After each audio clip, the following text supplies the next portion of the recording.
Allegiance. I pledge allegiance to the flag of the United States of America and to the republic for which it stands, one nation, under God, indivisible, with liberty and justice for all.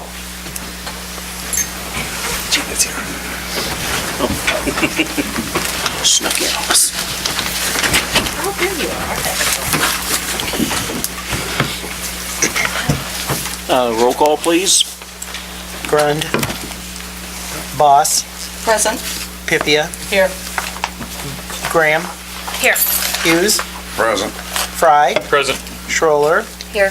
Throm. Present. Barnes. Here. We have a quorum. 7. 8. You count. You count. Sorry. Threw you off sitting here, Yeah, you didn't I? did. Wow. Approval of minutes from the regular meeting on February 25th, 2018. Does anybody have any additions or corrections to them?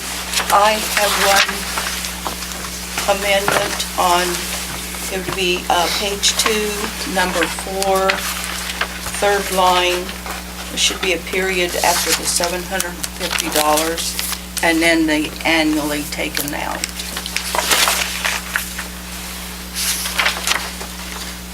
You want that to say Raise of $750. without annually? Yeah, and then period. Okay.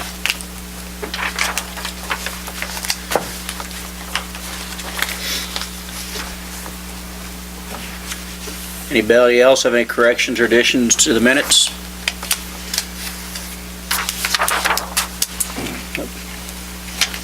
Anyone make a motion for the minutes? Be approved. Make the motion, yeah, you usually do all that stuff. I'd like to make the motion to approve the minutes as amended. A second. We have a motion to second approval of minutes. All in favor, signify by saying aye. Aye. Opposed? Okay. Public comments. This portion of the meeting will be held to a maximum of 5 minutes. Scheduled requests have been allotted 15. Requests to address the council or be an agenda must be given to the clerk no later than noon on Thursday. If you have anything you'd like to bring before the council to make comments, please state your first and last name, your address, and ward.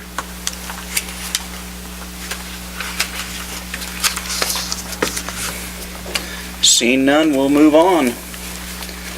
Business and discussion items. Thane? Daniel, excuse me. With BG Consultants on the CLIP project. Good evening. I know there's a couple things in your agenda packet. We had applied for the C-CLIP project for the second phase, which would take it from where we're ending the first phase, which is just south of the bulb outs, the south bulb outs, and taking it all the way to the railroad bridge and taking care of all Highway 77. We are looking at that, provided that to Austin. We have seen a little bit of increase in construction costs, so the budget went up a little bit from last year. And so primarily what we wanted to do this evening is talk about, well, is this application is due to KDOT by the 29th of this month, or do we want to move forward with it and put our name in the hat for this round? This round is for fiscal year 21 or 22. So it would be down the calendar just a little bit before it would be funded. But they did receive more money, so this is something that they're trying to keep this process rolling. I think this has been a good program for KDOT and for many communities, which Marysville is one with the first phase. So that's one item. And probably the biggest item with this is initially when we looked at this last year, we looked at two options. We really looked at three, but we looked at two primary options being, would be concrete, and would we take it from that North Park Drive effectively and finish through Jackson would be a smaller project, around 900,000, or we would finish it all the way to the railroad bridge and have it all done. So that's a point of consideration for this application. Do we want to look at a smaller one? This is a $1 million maximum from KDOT. The city of Marysville is required to match at a minimum 5%. Your updated estimate is a little over 1.5, so obviously you more than exceed the 5%. If we did the smaller project, you would not get the maximum. You'd get around 850,000 a grant if you looked at it that way. So that's one thing. The second thing, which we kind of looked at some options. One of the things that has been brought up, and I'm sure many of you are aware, are the issues at the highway intersection, specifically the right turn movement for semis. The existing power pole that's there in the southeast takes a lot of brunt there, because I know it gets hit quite often, it looks like. So one of the things that we thought we would do is just to give you, the city an idea of what some of these potentials would be, are some of these layouts that we have submitted. And what they effectively are doing is trying to accommodate that right turn movement. One of the options would be if there was no building in the southeast corner, it would be easier to do in the existing alignment, meaning keeping the center line the same. But without that, the only way to realistically get that movement to happen is to shift the center line to the west. And that's what we submitted to look at. If you look at sheet number 1, this is what I want to kind of show you, and it'll be in the bottom right. It'll be 1 of 3. If you here, well, we can look at it either way, but I'm holding it about like this, the long way. And so to the right is the border, and that is north. Okay, so can everybody see the difference between the light gray and then the dark gray? Okay, the light gray effectively is what's being done as part of the Phase 1 C-CLIP.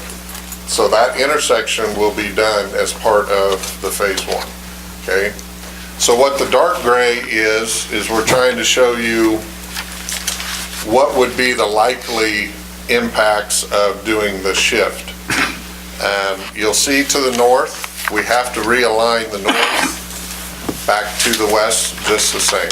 So it will put a kink in that road coming down to the highway. But we do, KDOT will want those to match up. And there are some things, if we talk about that particular area, there are some definite impacts there, okay? But I kind of wanted to show this so you have an idea around the development building. We are showing all the sidewalk, all the concrete around that. Realistically, I do not think we would have to do all of that. But you'll see the double line right through here that comes through there. That's the new curb section. So it will be a difference. This is the old curb section out here where the gray is. So the new curb would have to come through here. We probably have to do a little bit of work on the south side on that retaining wall. That wouldn't be very massive there, but it would cut into it. I was talking to Austin just a little bit. I've had communication with KDOT on several items, but there would be a discussion if you see that new curb where it comes back to the west and hits the west side of that. It's still kind of in the curve part of it. I don't know if KDOT would allow a right turn to come in to get into that driveway. So that's a concern. Obviously, on the east side, I don't know if there'd be much opportunity for that. We might be able to have a layback and they could have a couple real sharp angle parking, but that would be about the most that I would think we could even look at. So that would mean all of their parking primarily would need to be to the south, along the street. On the east side of 77, you'll see the new curb now has pushed out to the west. And we're also showing in there some new parking area. And we can go back and forth on the parking. One of the reasons why we wanted to have parking, one, is if we lose parking across the street, that does provide some option there. And also, I heard some discussion when I walked in. The semi is gonna have to be over clear next to the lane, the center line. And it should never happen, but it does. Quite often, they'll be ready to turn right. And so there's only one lane, so they have to be there, and somebody cuts up underneath them, and that semi is not gonna see them. And so that'll be an issue. So one of the things we could also do with that for a little bit more protection is we could probably extend the south end of that, kind of do another mini bulb out, if you will. So they would have to physically jump a curb to get back into that lane. So it would be a protective measure one way or another. But we'd have to redo the retaining wall on the northwest corner. We'll have to do some dirt work and new sidewalk. It does impact that northwest corner. Currently there are two parking spaces on the east side. Those would go away. There are some potential ways that we might be able to, we could probably get one in for sure. We might be able to get two, but that would require getting additional right-of-way to push the retaining wall back probably another 5 feet closer to the house, and then shifting the sidewalk. That would open up some more area that we probably could get two parking stalls in there. It'd be shifted a little farther north, but. So as you can see, it's a pretty extensive impact, but where the buildings are now, realistically, that's the only way that system will work. So if you go to page 2, what this is showing is the turning movements, and that's the lighter color. And just to show as you go through, you'll see the center line coming off the semi down here. And that comes clear out here. They'd have to bulb out kind of like they do now. They have to come out a little farther north and then come back. And then the line back here, that's their back wheels. So that's why that's so wide in there, because if you get the real long trucks, their back wheels will come through there. So now I will say, we were, even with this, able to move the left turn stall coming from the westbound Highway 36. We could move that farther to the west. We can still make that a little bit better, and we do the same with the through traffic. We'd be able to shift those a little. We'd be able to pick up at least a full car length on the left turn lane. You can see the old one is the gray, and then the new one's the white. And then similarly through the through lane. So then what we looked at, I wanted to provide, just so we can have an idea a little as it goes outside of it. The transition period for that southbound gets about, 50 feet south of 60 feet south of the center line of Broadway. So that transition starts south of Broadway before, so we'd be moving that traffic over at that point. A question, Yes. real quick. Is this gonna be able to accommodate, because I don't know how many of the wind turbine parts, because there's times where there's just a large influx of those that come through on the highway, and I'm not sure how many of those use No. that south. They don't at all? Oh, that goes south? They I don't know. They don't. They don't, In not fact, at all. we've had to stop them. If they Yeah. were to come, they should not come through. Yeah. If they were, they would have to physically stop traffic on both Okay. ways back farther to make that, because they'd have to come through, swing clear over to the left, like if they're going northbound to east, they'd have to get clear up and swing. That's the only, to try to accommodate for that design, We can't do that Okay, here. I just wasn't sure if we. It's a good question. Yeah. They were going in and I around. had a question as well. Yes. On this south of Broadway where the realignment would be beginning, this corner where there's a brick wall around the Kester house, would that be, if there's brick Would not sidewalk, be brick wall, impacted. that would not be impacted? Okay. No, if you go back to page 1, we're really, well, even on that page 3, we're really not showing much of anything. It's hard to tell with the trees, that's why I want to make sure. Did you say you were going to make the sidewalk wider on the west side, on the east side, Well, by that building? Or make a we curb? don't have to necessarily make it all sidewalk, but the curb, we would suggest. You have to make the curb wider? I mean, I wondered if you could just give more room in there, period. Yeah, and Why that's do a we possi- have to make, there's nothing in that building, and there hasn't been for a while. So The- parking there really is gaining us Nothing. nothing. Right. And that other house you're talking about on the northwest corner was bought to be demolished. Okay. So that does not need parking. Okay, on the east side, on the southeast corner.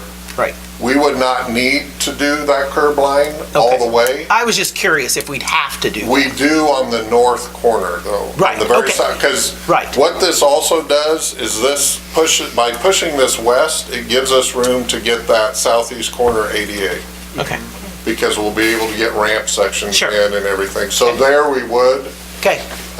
and we wouldn't have to do anything else. Yeah, I just wondered if you'd have to take it all the way, or it would be easier for us if you left it as highway as opposed to, Now, the only thing that I would say, this goes, and this is just for future thought. Sure. This would probably be the most expensive part or option if we were to do it. If it was funded and we were looking at doing this, we can't combine this phase 1 and phase 2, Sure. but realistically, I've already talked to him about, well, let's not do all the curb replacement in the intersection that we talked about in phase 1, because a little bit of it will change. We might do the same here and say, we're not gonna replace that, because we're gonna pull it out and maybe make it a green, because either we do a bulb out here, leave it alone, do another bulb out here, we could do that. Yeah. Or we could do the new curb, just like this, and leave that green space. Right, so in case a truck runs over it, it's not the end of the world, Right. is all I'm saying. I mean, it would be, Yeah. I think those are rather good than options give to somebody look at. the chance to park there and then get their car whacked. Yeah. Not a good idea. So this wasn't the primary concern of tonight's meeting initially. We're looking at the phase 2 of Highway 77. But what I did do in trying to talk with KDOT is saying, look, there's different ways of funding this project, because this could be under the corridor management. If at one time we were looking at if that building could have been bought, that corridor management would have handled this project, and we would have tried to incorporate it with the phase 1, but the timing didn't work out with that. And that's okay. This could be applied for in the future if this is something we want to go through, or for, it can be applied for in the future through the corridor management, because this would be the only way currently that it can happen. Or we could do it also in a C-CLIP application. So we could do 2 separate C-CLIP applications this year. They will allow us to apply for 2 different projects. They fully understand the intention of the South Highway 77, and they really understand this intersection. So what would be the difference, or why would we look at it that way? One, you are eligible to do it if you want to do it. Each one of them would have the 5% matching. The estimate on this is, 850, we have construction of about 636,000. That doesn't include soft costs, right-of-ways, might be a few utilities in there, design, construction, engineering. I would plan on that being a total of about 800,000.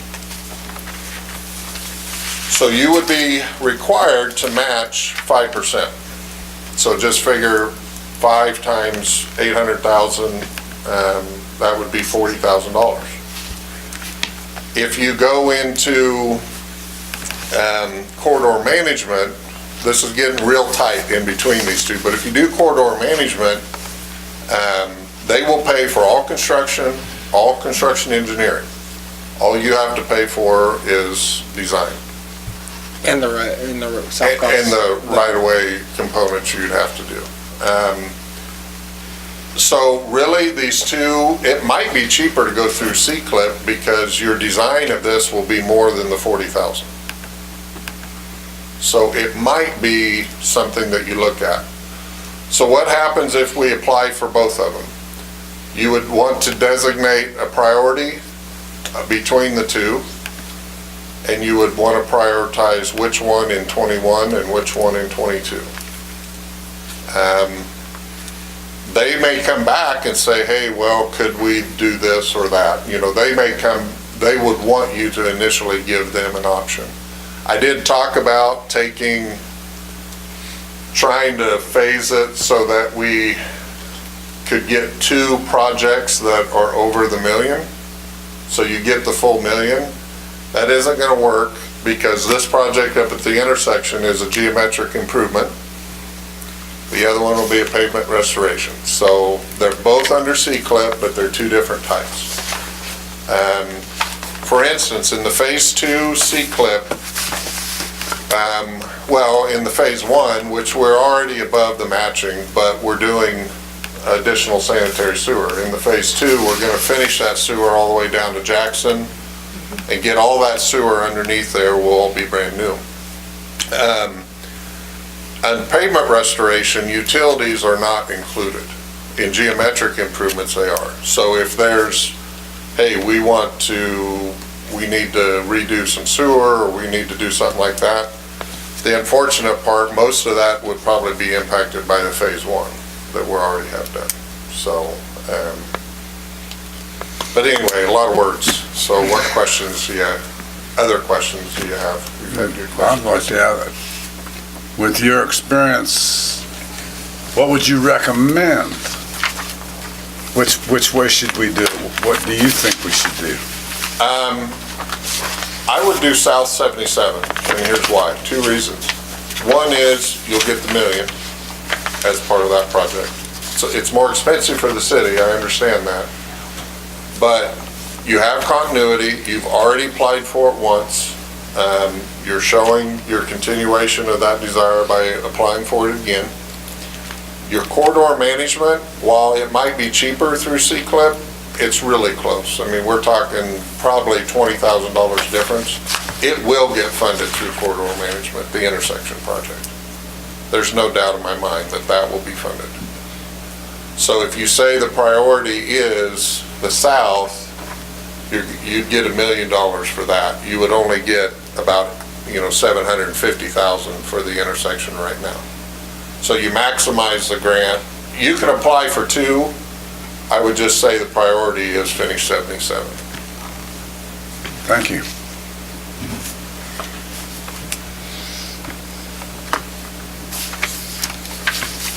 And like I said, this is not due till the 29th, so Austin and I, we wanted to introduce it. There isn't decisions that have to be made this evening. We got another meeting in 2 weeks. So if there's questions, comments, other thoughts, you can bring them to Austin. I can come back up in 2 weeks if we need to, and go through anything else. We just wanted to kind of get in front of it enough so that you can have an idea of some of the things that we're looking at. Oh, one other question, and then when you're widening 77 there, is there gonna be that we're gonna have to purchase some property from anybody, or do we already have the? You will need to purchase some along the chamber or on the development area, and you will definitely need construction easement on the northwest corner. You will have to have that. Because that retaining wall will go down and we'll have to rebuild it, so they'll have to be behind the retaining wall to do work. So that'll be an extra expense too? Yes. Thank you.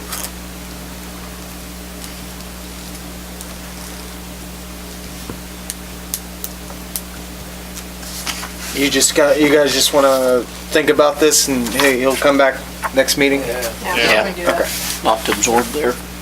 So we'll have this back on next meeting. You'll have all these pictures.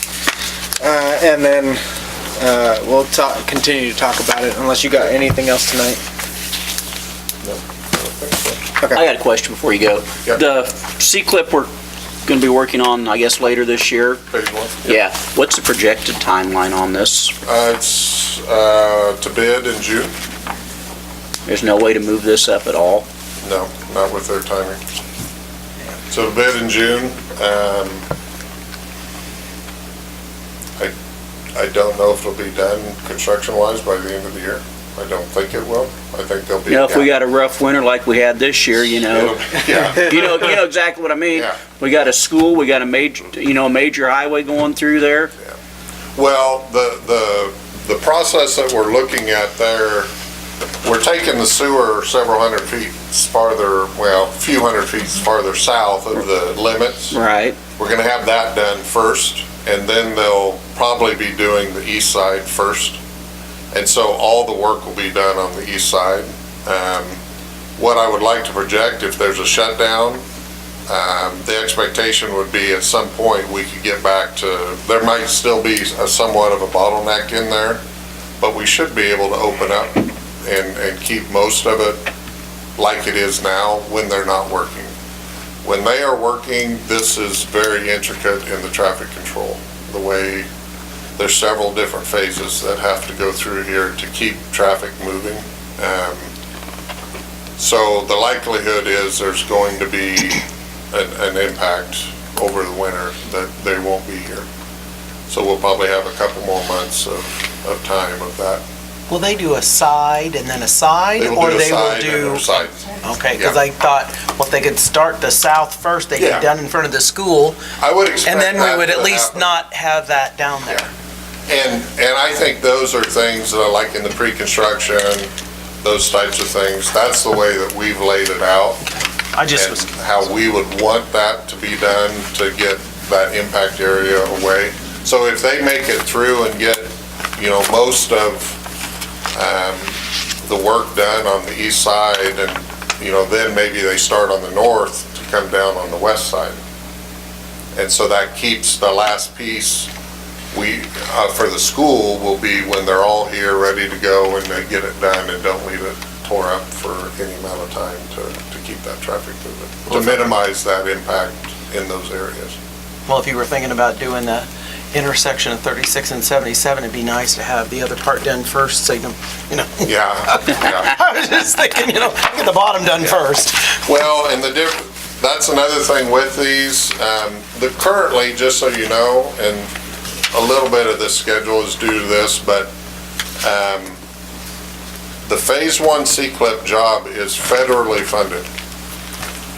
So that was KDOT's decision to do that. And the reason why they did that, federal funds require a 20% match. You guys are only required 5% through the C-CLIP program. But because you're far enough above that, they then can utilize the federal dollars that they're apportioned to fund this project, and then be able to keep their state funds to go do another project. My guess and hope would be if we do the double C-CLIP, we would request that state funds be done there, because if they are, they then can work on the schedule that we might be able to keep. They wouldn't be able to necessarily be the same project, and there'd be two separate contracts, because one's a GI and one would be a PR. But we might be able to bid them the same day and pick the lowest between the two. And they would have the ability to move their funds from 21 to 22 when we have those two projects together, if that worked out that way. Okay. So it'd be a good advantage. So let Austin know any other things, and we'll do whatever we need to, and see you in a couple weeks then. All right. Thank you. Thank you. Thank you, Daniel. Daniel.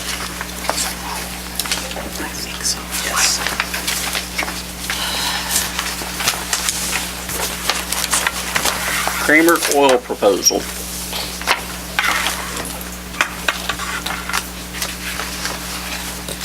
All right, good evening. Ed? So, I didn't know if you guys had got anything in your packets. Did you guys? Yep. Excellent. Okay, so we have some land around us that is currently owned by the city. I think it's around 3.5 acres, somewhere in there. That was bought in 2008. So I printed off some details about the property. The property, it's been sitting vacant for approximately 10 years, 10 plus years. And so I just illustrated in there that if something, if say a building or anything just were valued on it, the city would be approximately collecting about $3,600 per year on the property. It's not a lot, but it does add up over time. And that's if the mill levy was at today's levels and the valuation of the property remained constant. Those are just certain assumptions we make. Currently, the city is responsible for the maintenance. There's not a lot, but there is mowing and snow removal. There's a sidewalk on the property. And then, of course, there's insurance liability costs of the property. So basically what we want to do is, right now, with the land we have, we're at capacity. And so we're looking to expand, not necessarily for immediate right now, but for the future in case something were to happen where we wanted to get extra land. And so I don't want to be landlocked. Like I said, the land is available. So what we're looking at is building an 8,000 square foot building, basically to a shop, to house equipment and products. By this last winter, it's just a nightmare trying to keep things clean, and so it'd just be nice to have a place to put stuff inside. And so Austin did me a favor, and we just kind of guesstimated, that's just business, it's a bunch of guesstimating, that if we were to put a building on it and the current value of the land, it would generate approximately $9,500 per year, and the city collects approximately 38% of that revenue, so it'd be about $3,591 per year. On the next page, I know Carla asked last time if we're going to add any additional employees. At the immediate time, no, but as I'd say in a couple of years, I think that's something that we're looking at. If things go the way I think they can, we could add an additional 3 to 5 employees. So with all these numbers in mind, I'd like to offer $50,000 for the entire property. And just want to point out that between the purchase and the additional property tax revenue, I know it's a long time, but 20 years you could gain just short of $122,000. And also, just to point out, we'd also be using local contractors in the construction of the building. It's just one of those things where we'd love to be able to expand. We are growing, not just in Marysville. We are reaching out to 150 to 200 mile radius out of Marysville. And so I know people here don't see that, but we are getting further out in bigger territory. And so we just like to continue that growth. So, you guys have any questions? Would you be thinking, when you build the building, would you apply for the revitalization grant? That is a possibility. I have thought about that.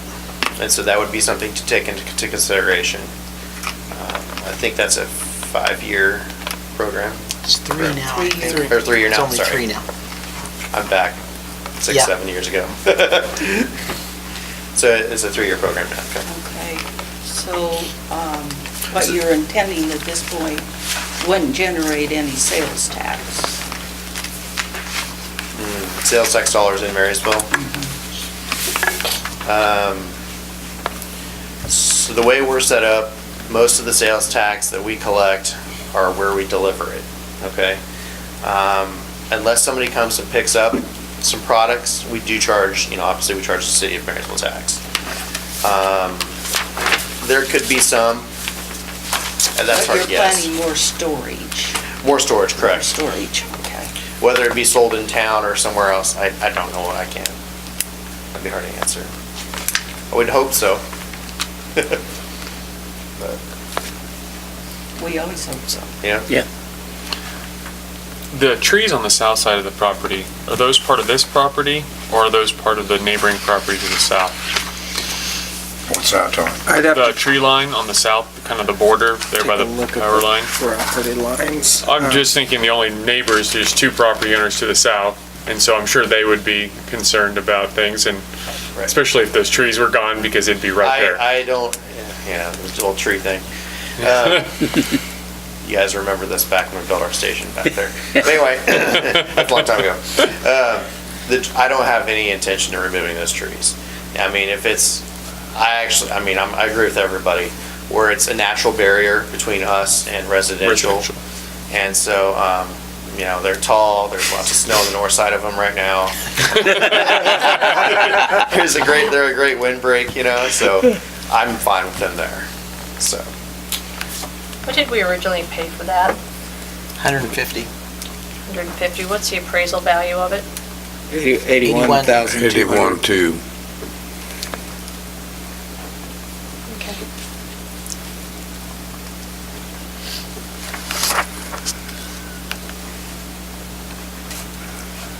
That's really nothing for us to consider, because if the city wanted to, they could have got that lowered a long time ago, the appraised price.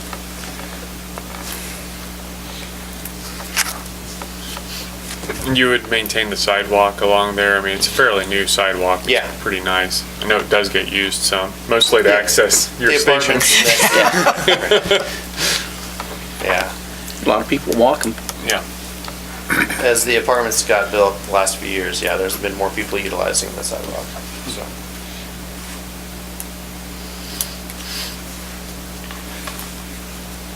Well, I don't care for it being fallow and off the tax rolls. I mean, we don't have any imminent use or plans for it. And this isn't, this is consistent with area uses already. It's not, a salvage yard or something, that maybe would be a real detriment to the neighbors. And it's well kept, the area is well kept. You obviously take care of the property you have, so. How soon are you planning on, if you get this purchased, how soon are you planning on starting to do things on it? So that's a good question. I think, we're in March right now. My goal is I've already got estimates, construction costs. I'd like to start building before the end of the year. I'd like to this summer, if we can. Before the end of the year, you Yeah, said? that's correct. Don't know when it's gonna get completed, but ideal timeframe would be before winter.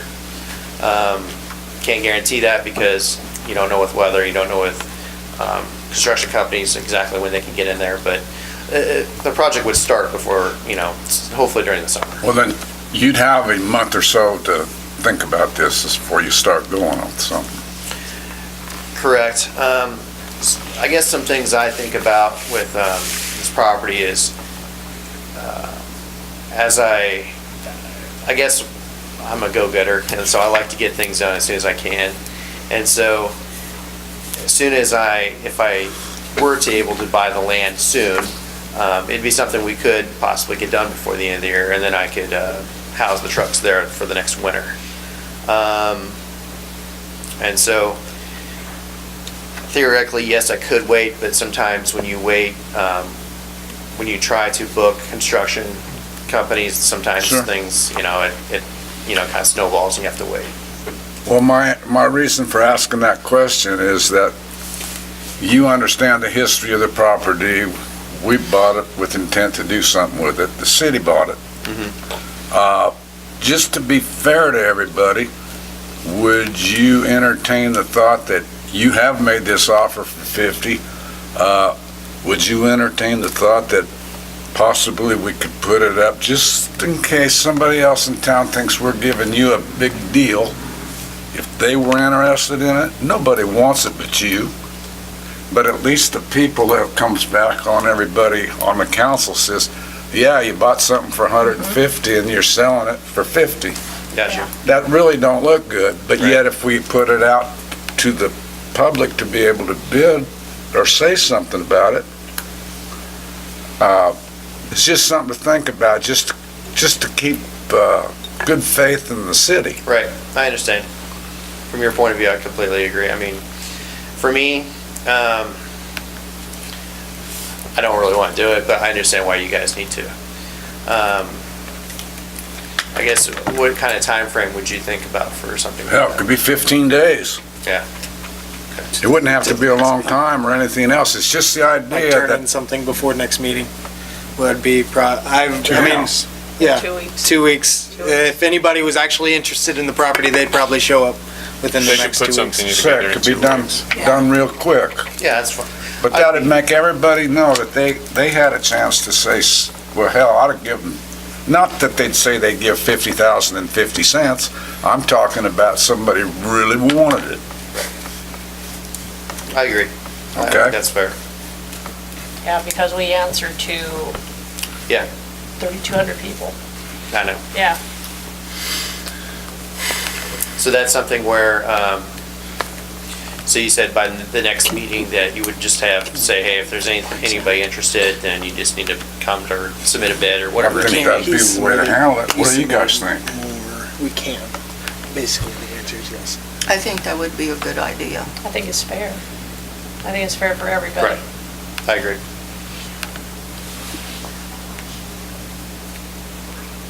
Yes, that, I would agree with that.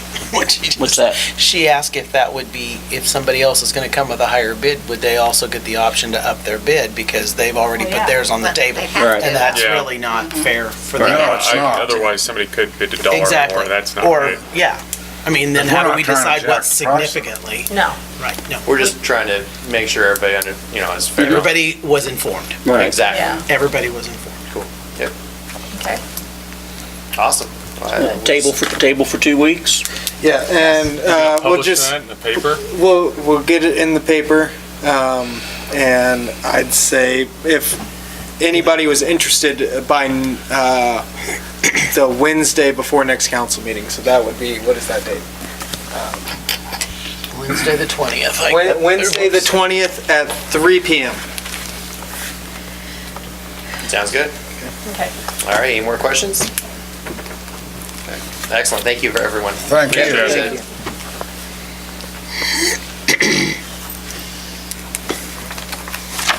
All right, moving on. Ordinance vehicle parking on private property. Darlene, you guys had a committee meeting on this. Yes, we did. On March 1st, those present were the committee boss, Hugh Schroller, and then also Mayor Grun, Chief Ackerman, Street Foreman Gundelfinger, Zoning Administrator Richardson, Code Enforcer Smits. And they presented, Dave and Butch presented a sample ordinance, and so we made some modifications to it.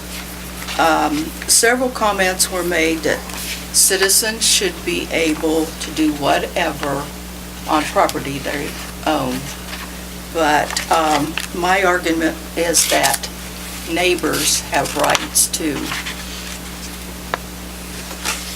And Butch Smith stated that he had to substantially lower the selling price of his house on the west side because of the condition of the neighborhood.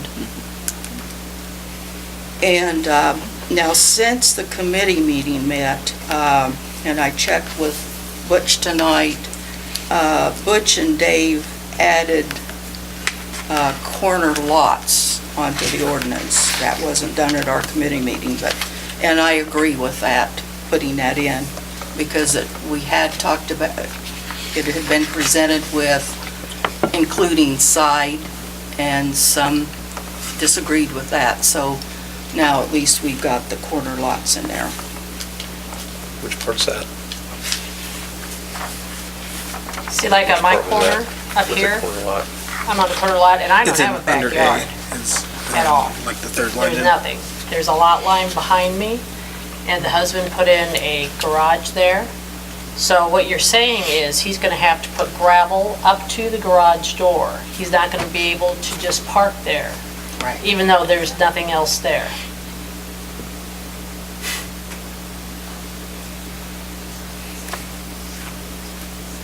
I completely Gravel or- agree with the right of ways. Gravel or Yeah. paving or, You know, I don't, it's just, people parking on the right of ways is problematic. It can be problematic. But there's a lot of places that have smaller lots too. So there comes your quagmire. You can't just say, and it would be nice, it'd be nice in a different world where everybody put everything in neat as pins and put everything in order. But you have handicapped people that can't get from point A to point B. They have to, if they don't have a regular driveway, they have to pull up. You know, our situation, and he is going to eventually, you know, put in gravel, and we're gonna have to make an entryway there. But, I don't know. And then I see a lot of houses, there's that one on that side of town that has like 4 cars in the yard, and it's on the corner. So, I don't know. It's just, not everybody's property is the same. That's it. that's true, but this would give Butch the backing of when there is a nuisance, and parking in the front yard just doesn't look good. But that's an opinion, not a fact. There. The definition of a nuisance varies from person to person. Well, I that's- agree, I don't like it, but I also don't own And, it. okay. That's kind of the crux of it. So we treat different parts of town differently, and that's not right. No, we don't let anybody park. My thought would be we don't let anybody park in the right of way, any part of town, Period. between the sidewalk and the curb, and that's everywhere. That's not treating everyone differently, that's treating But everyone there the same. are vehicles parked The on the right existing of way. deal takes Well- care of that though, doesn't it? Yes, Well, it that, should, so then why do we, my opinion is we don't need anything else then. I don't want junkyard any more than anyone else, but if it's a legally tagged vehicle, if they want to park it. in the front yard, you Yes. think it's just fine. Yes, because it's their property. I'm not paying their taxes. They're paying lots of taxes. We put it on them. We should let them Yes, do what they but want the with their neighbor- property. Like I said, the neighbors have rights too.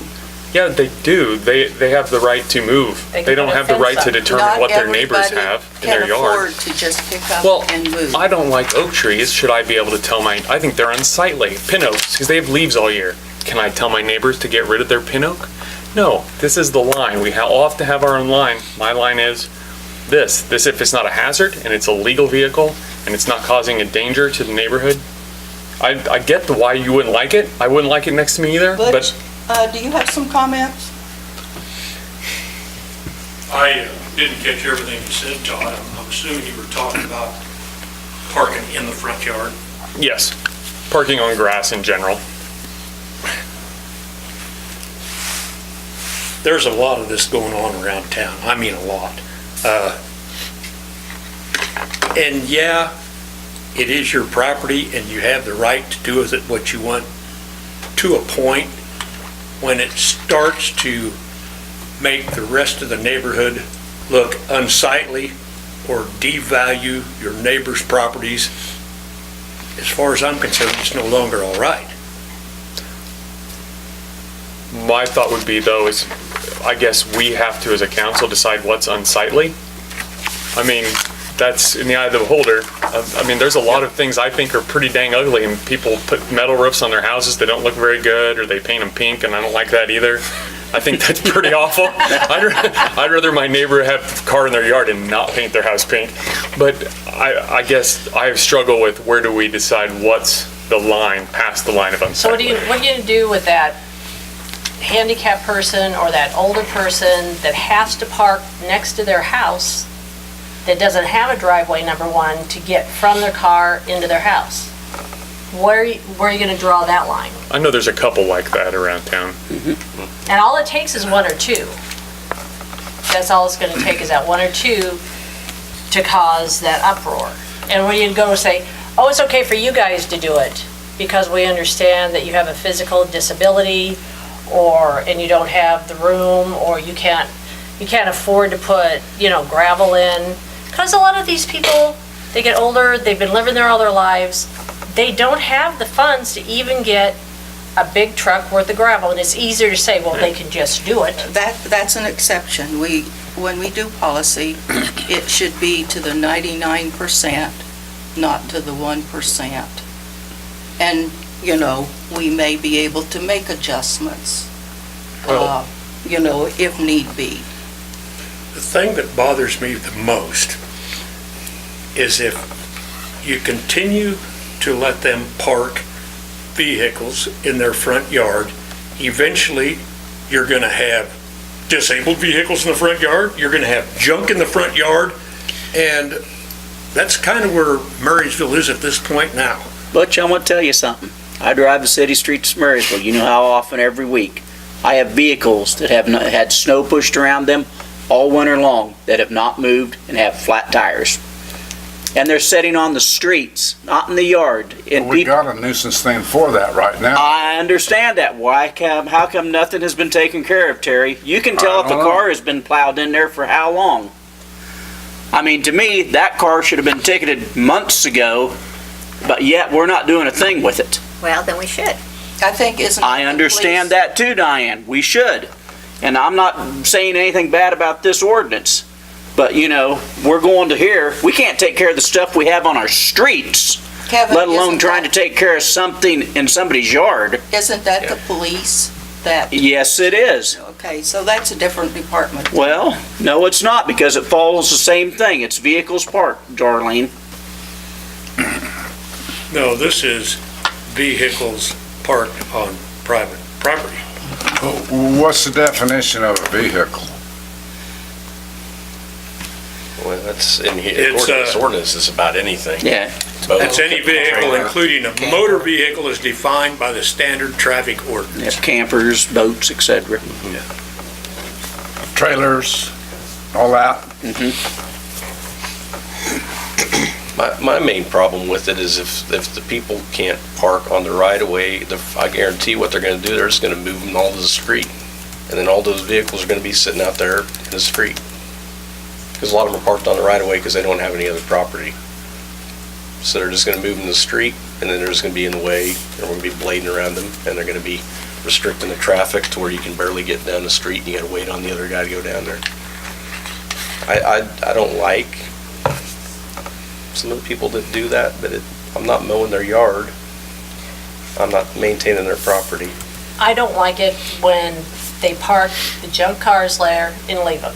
If they've been sitting there for 30 days, ticket them Well, at that's, their that's, expense. again, Bobby, that is the police department. We need to address that with the police On their department. properties, the police department? No, No, on the street. on the street. I said That is on, the police. if that car has been sitting there with flat tires and hasn't moved for 30 days, then on their property, Then we can write them up. yes. Anything that gives you the impression that a vehicle is disabled, flat tires, missing body parts, anything that makes that thing not operable or legal to drive on the street, yeah, that's considered an inoperable or junked vehicle.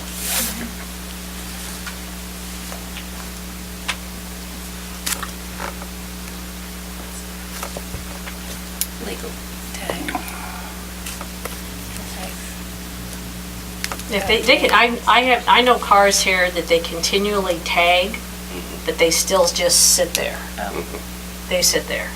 And not even in the yard. I mean, they just sit there. And I had a gentleman come down to the shop and he got a little ticket, was it a little, whatever it was you guys were, the police were handing out. He had his mother's vehicle and he got this little red sticker on it and he came and talked to Cindy. You know, and she explained to him, you have to move it every 24 hours. It's gotta be moved every 24 hours. That's just the way it is on the streets, you know? So. Our existing ordinance, you don't have to in residential area. Yes, you do. Yes, you do. Yes, you do. It says except. No, that code is incorrect. It has no backing from an ordinance. And the police do say 24 hours. we're not quite sure how that little word in the code got there because we looked it up extensively and it is 24 hours and it doesn't matter about except. Whether it's business or residential? Does not matter. Well, that's not the way I read it. And if the code or the ordinance it references, 1386, is specific. It does not excuse residential. We looked it up. Yeah, we looked it up. We looked it up. Sorry to So I'm not real sure how that got typed in the code there. Well, rather than us talking about this forever, I'd like to make a motion that we send this back to Administration of Finance and do a little more revision on it, because I think there's a few things that needs to be looked at again. I think we've overlooked a few things. Do you want to say To what make a what they motion. are? You can make the motion, but do you want to? Well, I think some of the restrictions should be looked in and some of the definitions in this ordinance before we start talking about putting it in force. Okay. That's my motion. Got a motion to send it back to committee for revision. There's a second out here for it. I'll second. Got a second.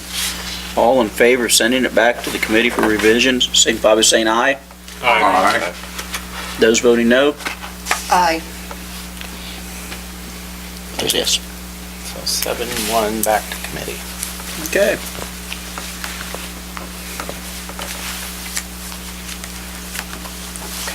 We'll wait for another meeting. Thank you. Thanks, Butch. Thanks, Butch. So what kind of changes are we looking at?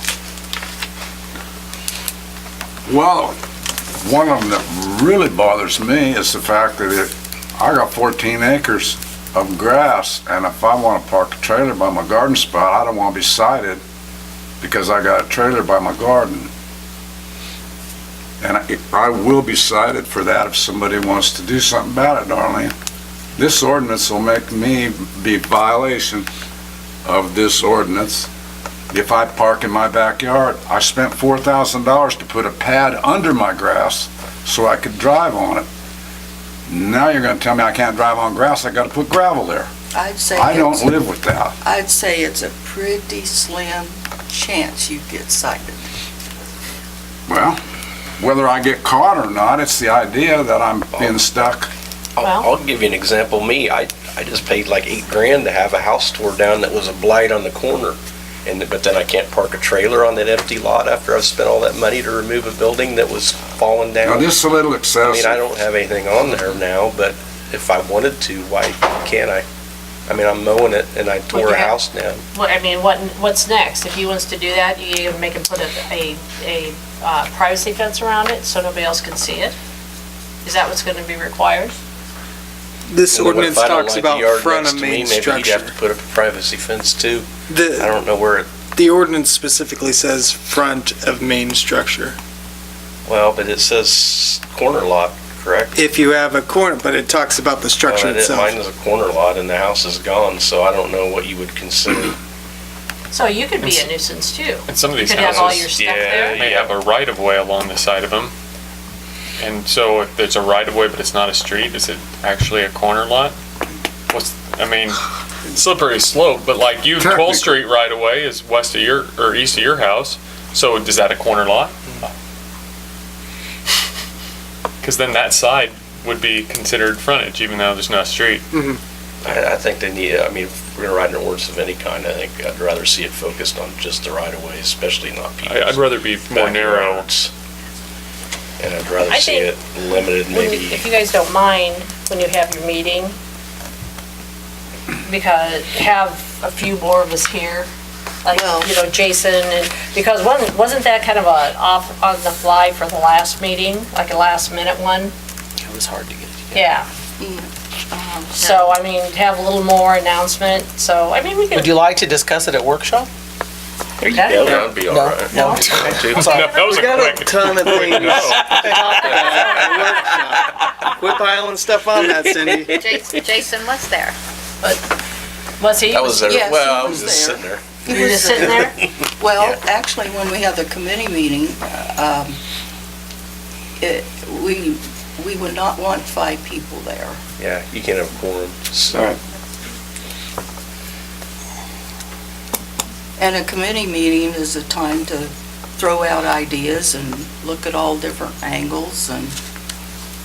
There were 6 people there, Yeah, 7 but people. Three committee, yeah, the other people, there were more non-committee members there than committee.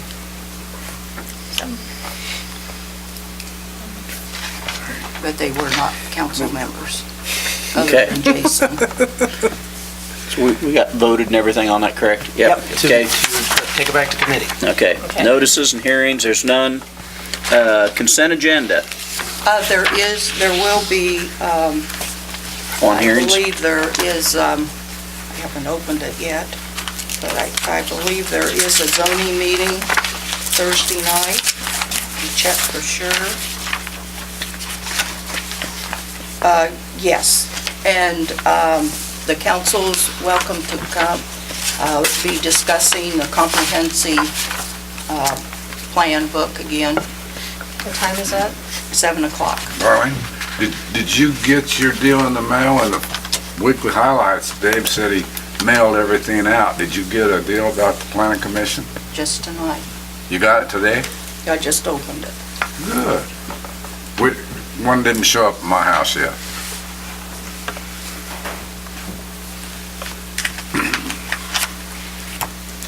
Okay, consent agenda. Move to approve the consent agenda? Got a motion? Second?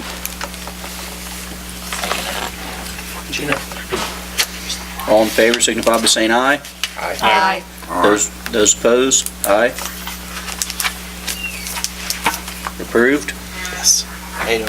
Huh? 8-0. 8-0, okay. Presentation of appropriation ordinance 3694.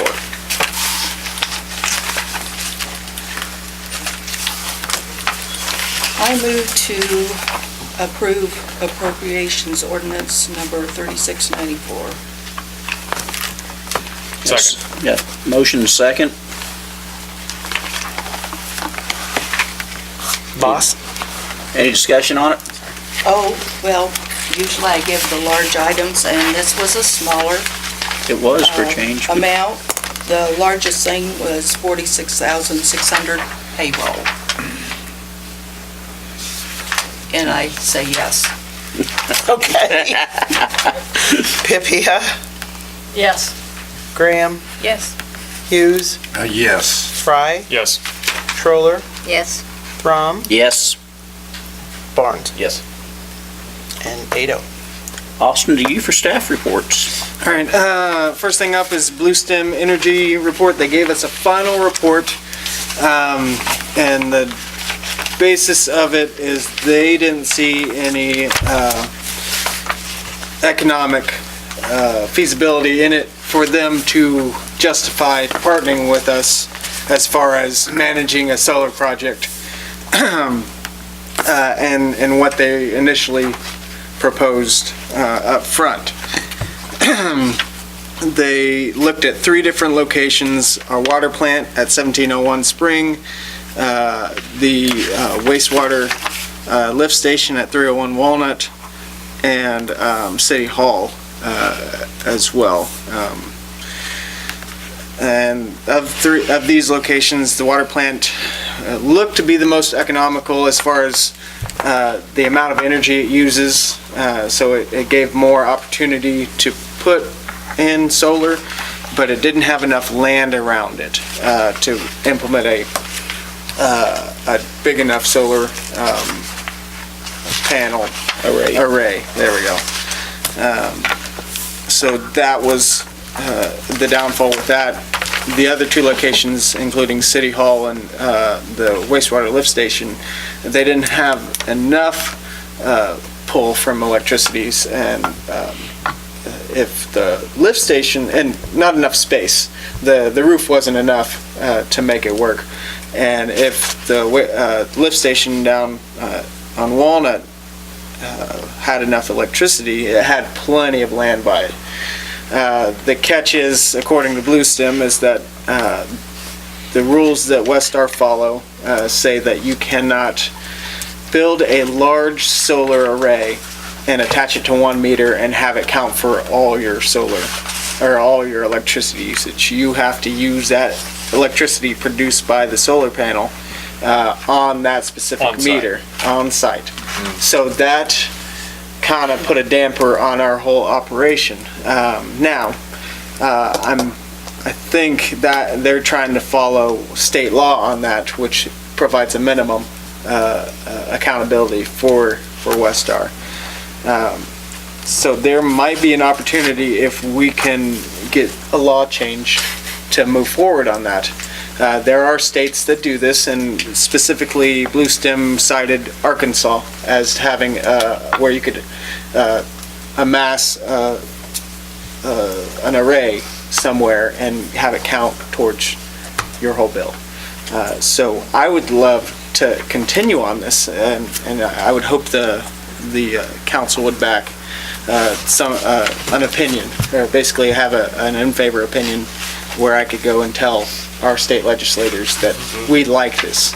We want to go green energy because it would benefit, I believe it would benefit our citizens in trying to save them money on our utilities. So I was kind of bummed that we couldn't get a project going, but it shed some light on some of the processes and something I didn't know about electricity, or at least our electrical provider. So if you guys give a consensus or whatever and allow me to try to push this. Keep looking. Keep looking. Yeah, Keep looking. I'd say push on the legislature. Yeah. Okay. And Bluestem did say that if we did crunch the numbers and did, let's say, want to put up a solar array where we funded it up front, it might pan out a little bit better because you're not using that middleman to purchase the power from. It might work out in the better than when they're trying to make money off us as far as electricity goes. So if we were to actually want to look into, let's say, put a solar array on this roof, or use the existing acreage around the water plant and put a solar panel down there to alleviate some of that, it might work out in the long run. But that's if we find out how much that costs. Did we know this before we had the legislative forum here in Marysville? No, he got this to me, let's see, what is today? This was sometime last week he got it to me. Would this involve you having to be out of town to do this? No, it'd be my normal contacts. Just on the phone and what have you? Yep. I wouldn't plan to, unless they had a piece of legislation ready to go, which they don't. Yeah, that's all subject to change right now. Right, and I didn't plan on leaving town for this. Well, I doubt that there'll be anything concrete come up this year. No, it doesn't move that fast. All right. Okay. If there's nothing else, the second thing, I was asked to bring forward the Sunday liquor sales, and I got an example of an ordinance for Sunday liquor sales, and basically found out the process that we could follow if we were to want to do this. Basically, the process of the ordinance is if the council passes the ordinance, it has 60 days of protest period, and that gives anybody who disagrees a time to amass a petition against this and get it moved to a ballot. So that's basically what it is. You guys would vote on this, and then allow people to protest. If nobody protests on the 61st day, this would come into law. That being said, we did ask both liquor stores how they felt about Sunday sales, and neither one of them were in favor. Did you talk to anywhere else it would apply to as far as Sunday sales? Because it would apply to more than the liquor stores, correct? Yeah, yes, it would apply to the gas stations Convenience and stores. Walmart. Yes. I did not talk to them I went on the premise, and if you think I was wrong on this, that if we went Sunday liquor sales, they would be affected because they would be able to sell them. But they're already open on Sundays, so it would be basically. Well, so are most of the cook shops are open Sundays too. No, but the liquor stores aren't. Right, Yeah. they are. So- Well, they could be. They could be, but they would have to change. They would change their hours, whereas the gas stations and Walmart would not. If they wanted to. Yeah. So I went to the places where this would most affect. Because right now, and I mean, tell me if I'm wrong, if it goes into effect, CJ's just doesn't put a sign up. Walmart just doesn't put a sign up. And they're still good to go. And they can sell. Whereas 12th Street and the Mixer would either have to compete or take a hit. Yeah, I'm a little conflicted on this. I mean, to me, it pits the people should be able to do business as they see fit in their establishment versus I definitely don't want to see us setting up a situation where our local operations are, getting de facto unfair competition. I'd like to, I guess, do a little more talking to them and looking at this before we move forward. I mean, I know I kind of the one who brought it forward, but just this weekend I was talking to one of the liquor store owners about it. And I think there's probably more conversations to be had there, but I mean, I'm one of those people. I'm going to go to the nearest place, which is incidentally a liquor store a block from my house. But yeah, I don't want them to be compelled to do anything they don't want to do. But by the same token, I also don't like us restricting it any more than I'd say I don't want, milk sales on Tuesdays or tobacco sales on Fridays. I mean, it's your business and you pay taxes.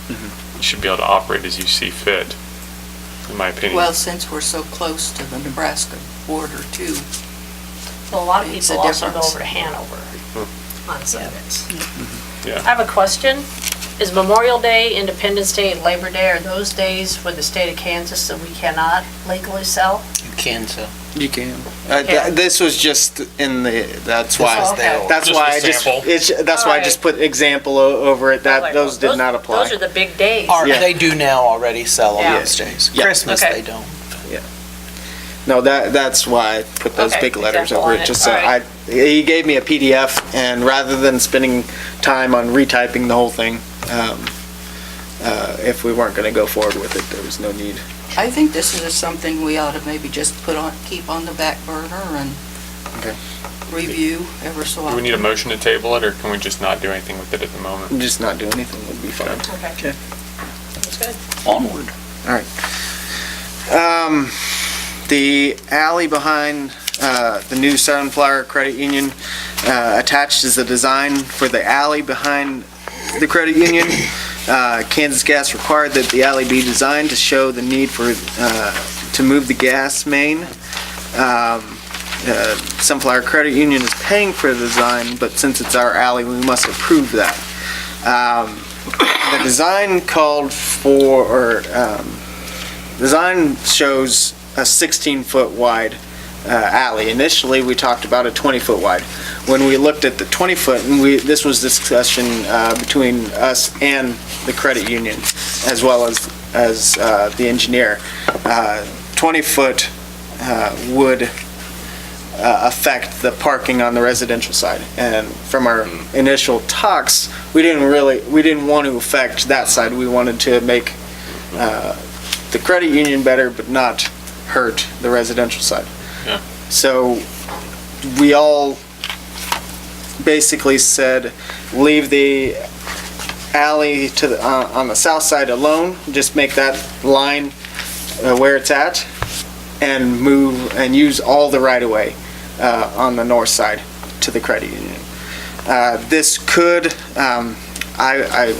if we were to approve this design, I'd go back to JD Construction and say, reevaluate your numbers, and because we initially said 20-foot wide, and removing 4 foot should reduce the price on this. Otherwise, if they don't want to reduce the price, I'd advocate for bidding it out again. So, Well, I think that Sunflower Credit should eat the cost of the extra feet. It's gonna be a. Reducing. They're reducing. we're reducing. Reducing it. 4 foot. It was 20, now it's 16, so it's in favor of. You sure we had 20? Yeah, we had 20. Okay. Yep. Yeah, because they wanted a two-way street, basically, is what they were talking for. That was, it was going to be a two-way street, but whatever the width was at that current time. Yeah, no, I got an email from Carla saying that we talked about 20 feet, 312 foot long or something like that, but she said 20 foot. So yeah, using all the right of way, giving them as much space, but I think this works for the residents on the south side as well as improves it for the credit union. Okay.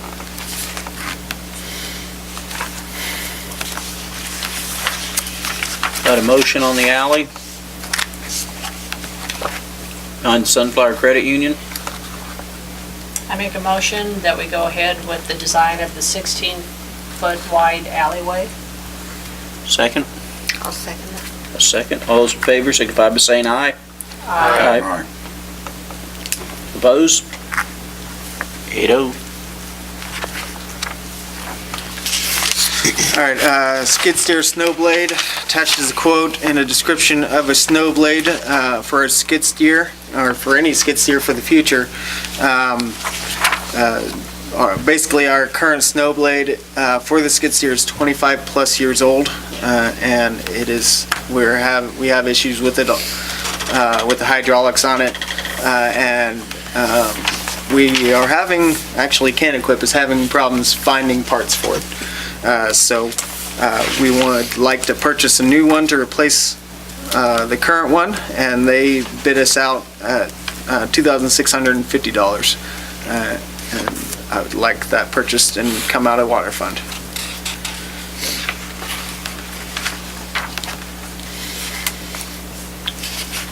Make a motion to approve the purchase of the snow blade, price of $2,650 plus $200 shipping.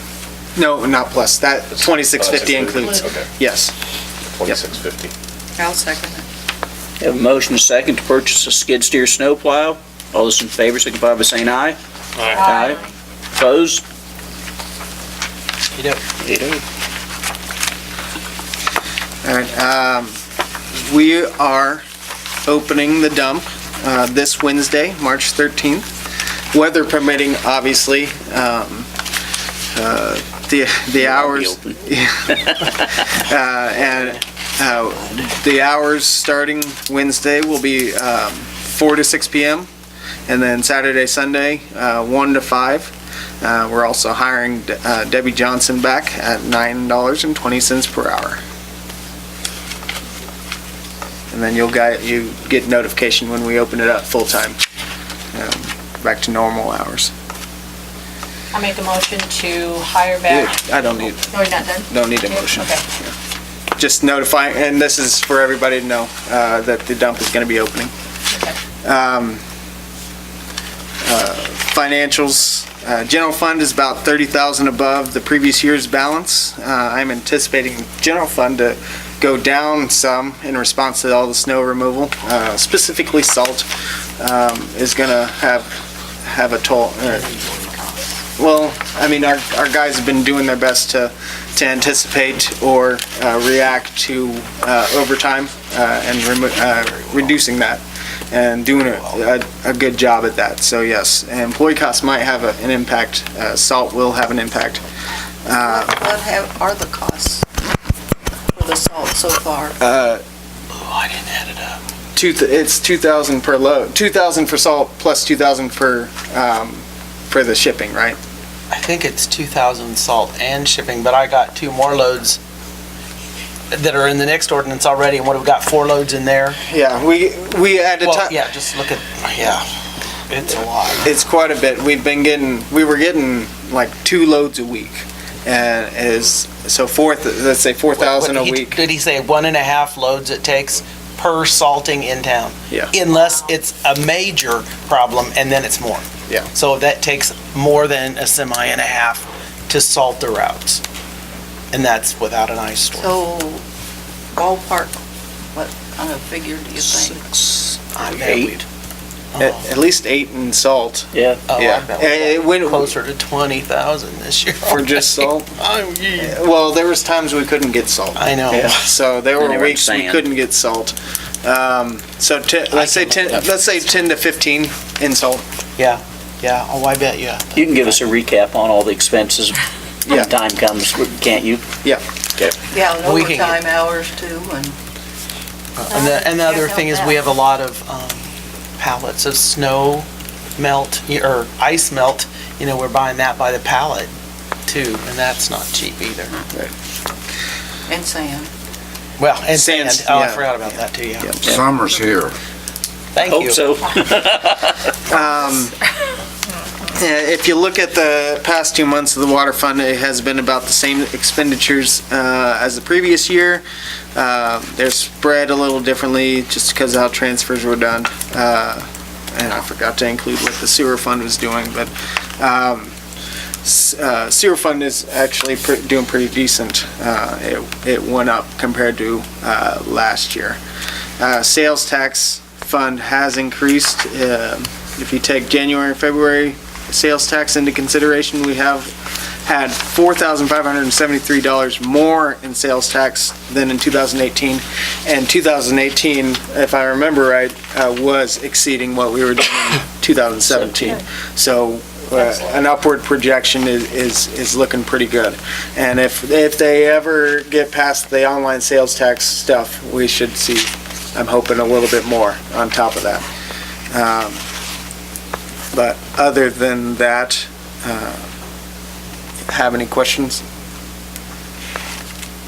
I think that was all I had from my report. Yeah. All right. Standing committee reports. Anybody got anything on streets? I know there's a lot of potholes opening up. Yeah. And that's another thing, everybody's got potholes. Everybody's got potholes, and guess what happens when everybody has potholes? You can't get material. Can't get material to put in those potholes. So we don't have a patching material right now. Might have next week if it's not a first come first serve basis, because we have a call in for that. So hopefully that gets better. We are out patching with what we have right now. Good. That's all we can do. Yep. Anybody else have anything on streets? Water and wastewater? I had a question about this lead consumer notice violation. It was, I guess it Yeah, happened in that's serious. October. We did the test and we just didn't send out the results of the state had us do some tests. We didn't fail the tests at all. We were supposed to, which they told us in the end, send out the results to the people we tested. And that's where that failure came into play.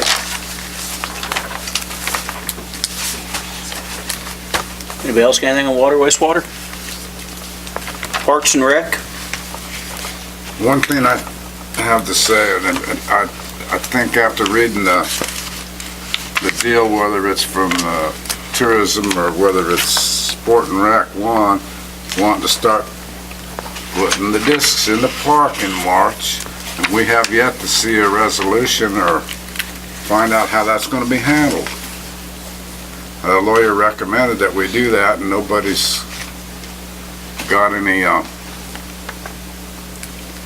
about it. Haven't heard about whether or not the lady's happy with her giving us the property or whether we've settled that. There's a million things, not a million, but there's a ton of things that should be brought up before the shovel goes in the ground to start playing with those discs. I think there are two things that you brought up, the resolution that the lawyer did recommend, and then the land, Craig is still working on that. We did check on him with that.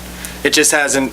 They're both still on hold. Yeah, because I think Craig's been thrown at a lot of things that have been higher priority than the disc golf, which is not going on right now, so. But they're going to get looked into before they go digging in March. Right. Okay. Anything else, Parks and Rec? I don't know if this is really under tourism, but I did notice that the billboard is up where the Bus Motors billboard was south of the Riley Corner, but it's not very bold or bright. I caught, and I'm looking for it because I know where that billboard is. Bike walk, and I think it says Marysville, but it's not. Not real Yeah, big, when huh? you're driving 65 miles an hour, you. We've gotten a lot of positive comments on that billboard, and people that don't have anything to do with convention and tourism. So, I mean, it's, I don't know, I could ask Michelle if we've gotten any negatives or anything like that, whether they can't read it or not, but I know we've gotten a lot of positives out of it. Oh, how many?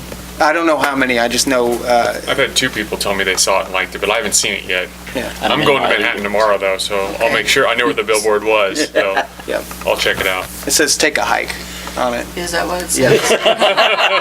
It does. You must have slowed down. Cemetery and Airport?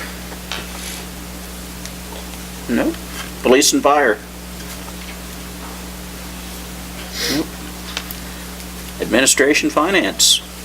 Well, I want to thank Main Street for including the report, but they don't show where the 15,000 is that the city gives.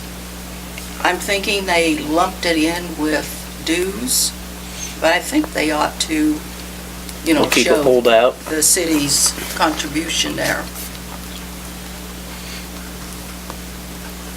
On that 41 you're talking about? No, just the 15,000 we give to Main Street. Oh. Yeah, that 15,000. Oh, that was in the info packet. Yeah, it's an info, yeah. I see the library laid out some nice information for us here, so we'll take a look at that. City Attorney, executive session, no need for any of that. Yeah, I'd like to see us go to one about land acquisition. I can go get I that don't so you can know, read it. Hang on, No, I gotta read out. okay, I got it. You don't have it memorized yet? Sorry. No, I should. You should just put it at the back of every pen, put it on the back of every agenda. I don't want to encourage it. No, it's not what it is. Yes, please.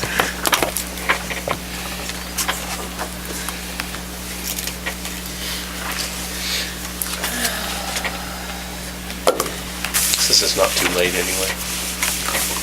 Probably could get out of here by 9.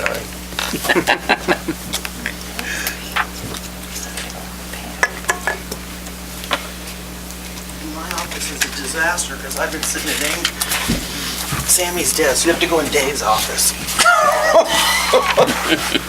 At least you know where they're at. I move the city council recess in executive session pursuant to property acquisition exception KSA 75-4319B6 to discuss property acquisition, which includes governing body and city administrator, St. John. The open meeting will resume in the city council chambers at, 8:45, 15 minutes. Should we hold back? Sound good?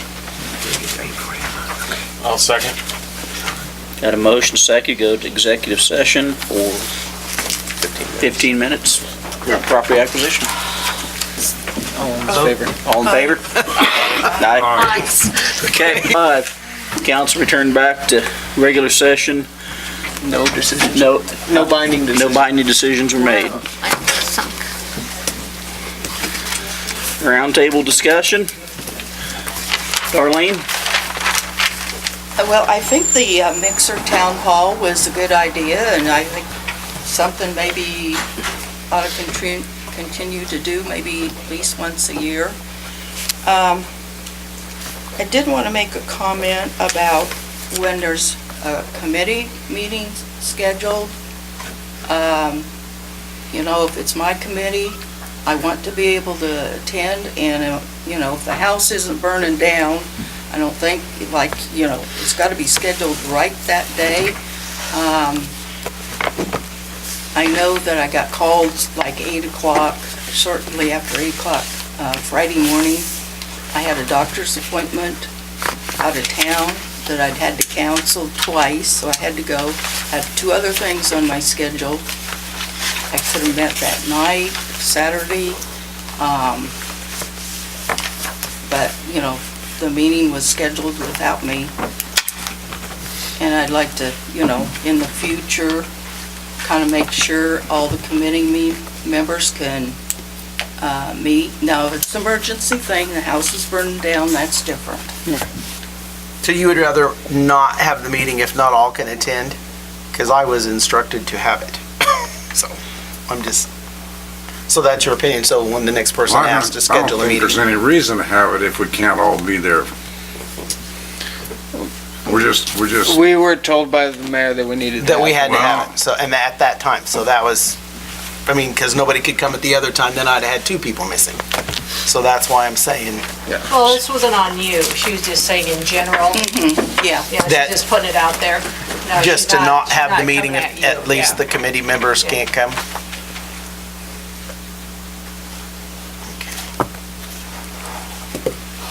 Anything else, That's it for Darlene? me. That's it for you? Bobby?